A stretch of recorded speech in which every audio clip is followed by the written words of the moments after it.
네, 추석 연휴가 내일 오후부터 시작이 되지요. 본격적인 귀성 전쟁 이제 벌어질 텐데요. 그런데 최근 인터넷과 일부 매체를 통해서 명절 기간 동안 고속도로 통행료를 받지 말자 이런 얘기가 나오고 있습니다.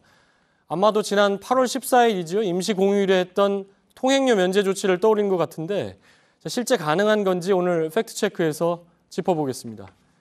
자, 김필기 기자. 예. 명절에 통행료 받지 말자 이런 얘기는 어디서 나온 겁니까? 예, 명절 때만 되면은 항상 익숙하게 보는 풍경, 바로 이런 풍경인데요. 또 그러면서 항상 나오는 멘트가 꽉 막힌 고속도로가 주차장을 방불케 합니다. 하지만 고향에서 기다리고 있을 가족, 친지들 얼굴 떠올리면 짜증도 한순간에 사라집니다. 뭐 이런 거죠. 자, 물론 뭐 실제 그렇게 짜증이 사라질 수도 있겠지만 지금 보시는 것처럼 이렇게 정말 꼼짝을 못하는 상황이 된다 그러면은 좀 그런 긍정적인 생각 대신에요. 도로 구실도 못하는 고속도로에서 통행료는 왜 받나 하는 생각들 한 번쯤 해보셨을 수도 있을 것 같습니다. 자, 실제 통행료 면제를 주장해온 시민단체 이야기 한번 들어보시죠. 사실 시민들 입장에서는 굉장히 일단 기분 좋고 대접받는 것 같고, 국도 지방도 다 공짜잖아요. 이것도 국민의 세금으로 했는데 고속도로 기능도 못하면서 고속도로를 가면서 특별한 서비스를 받아야 그게 사용자 부담이지. 그거 타고 가면 12시간씩 걸리는데 저속도로인데 중국도 하는데 우리 왜 못하냐. 중국은 연간 20일이에요. 네, 오창익 국장이 상당히 화가 나서 얘기를 하는 것 같은데 중국은 실제로 명절에 고속도로 통행료 받지 않습니까? 예, 저도 그 얘기 듣고 조금 더 조사를 해봤는데요. 전 세계적으로 명절에 통행료 받지 않는 곳 중국하고 대만 두 곳이었습니다. 중국은요, 2012년 8월부터 내수 경기 진작 차원에서 국경절을 비롯한 춘절과 청명절, 노동절 등 해서 4대 명절 기간에 이 고속도로를 포함한 유료도로에 통행료를 받지 않고 있습니다. 이 조치 이후에 고속도로 이용자가 폭증하는 문제도 있었지만 중국의 통행료가 이제 우리나라와 비교해서는 좀 비싼 편이어서요. 대부분 운전자들이 여전히 반기고 있다고 합니다. 오히려 4대 명절에 포함이 안 되는 이번 중추절에도 이런 조치 적용해달라는 목소리가 나오고 있다는 어제자 보도도 있었습니다. 예, 중국에서도 지금 지적이 나왔던 것처럼 우리나라도 고속도로 통행료를 면제하면 아무래도 지금도 굉장한 그 전쟁이 벌어지는데 아무래도 더 교통체증이 벌어지지 않겠냐 이런 우려도 나오고 있죠. 예, 그런 우려 해볼 수 있는데요. 말씀하셨던 대로 지난 이제 8월 14일 광복절 임시 공휴일 때 전국 고속도로 통행료 면제 조치이지 않았습니까? 그때 전국 교통량이 한 500만 대 정도로 지난해 추석 수준이었는데요. 생각보다 고속도로 정체가 심하지 않았다는 평가였습니다. 전문가 이야기 들어보시죠.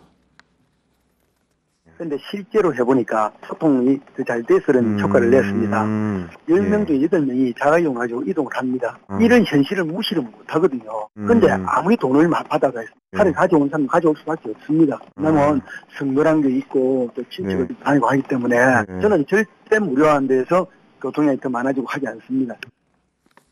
예, 어차피 이제 귀성을 하는 분들은 다 숫자는 정해져 있다 그런 이야기인데요. 특히 이제 요즘 실시간 교통 상황을 알 수 있는 내비게이션 서비스가 잘 보급이 돼 있지 않습니까? 그러면서 국도로 또 교통량이 잘 분산될 수 있다. 그래서 중국처럼 고속도로에 몰리지는 않을 거라는 그런 의견이었습니다. 예, 그 명절에 통행료를 면제한다, 이게 정례화한다면 그 정부가 그냥 일방적으로 할 수는 없을 테고 법 개정이 필요하지 않을까요? 실제로 그래서 그런 법을 만들려는 움직임이 있었습니다. 명절 동안에 아예 그러면은 통행료를 받지 않거나요. 또 정체가 심해져서 평소보다 소요 시간이 2배 이상 걸리면은 감면해주자 하는 방안도 있었고, 일부 오래된 고속도로는 이미 통행료로 건설비, 투자비를 다 회수를 했으니까 통행료를 면제하자는 법안이 제출이 된 바가 있는데요. 하지만 해당 상임위에서는 그럴 경우에 이제 한 해 도로공사 수입이 700억 원이나 준다. 또 오래된 도로라도 계속 돈을 받아야지 보수를 하고 신규 투자를 하니까 신중하게 생각할 일이라는 검토 보고서를 냈고요. 그래서 현재 이 법안들은 상임위를 통과하지 못하고 있는 상태입니다. 그러니까 결국은 돈 때문이라는 얘기인데 아무래도 이번에 얘기가 나온 건 8월 14일이죠. 그때 면제를 해봤더니 참 좋더라.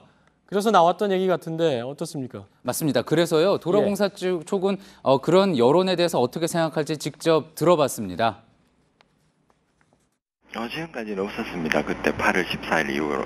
그 빼고는 없었습니다. 부담을 예외는 지게. 예외로 끝나야 되는데 부작용으로 이제 계속 연계되는 그런 측면으로 봐야죠. 그거는 진짜 예외적인 상황으로 좀 봐야 될 것 같습니다. 면제를 하게 되면 오히려 뭐 재정은 더 악화되고 우리가 할 수 있는 교통 정책이라든가 선순환되지 못하고 악순환으로 가는 거 아닌가 그렇게 생각합니다.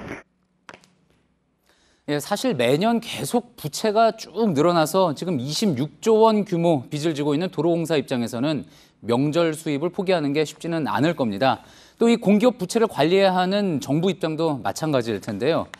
하지만 지난 임시공휴일 당시 이랬습니다. 유례 없는 통행료 면제 조치를 하면서 지금 보시는 이런 효과들을 거뒀다고 홍보를 했었죠. 자, 그렇다면 경제 효과도 있고 또 국민 복지에도 도움이 되는데 왜 안 되는 거냐? 명절 통행료 면제에 대한 이 목소리는 한동안 계속 나올 수밖에 없을 것 같습니다. 네, 팩트체크 김필규 기자였습니다.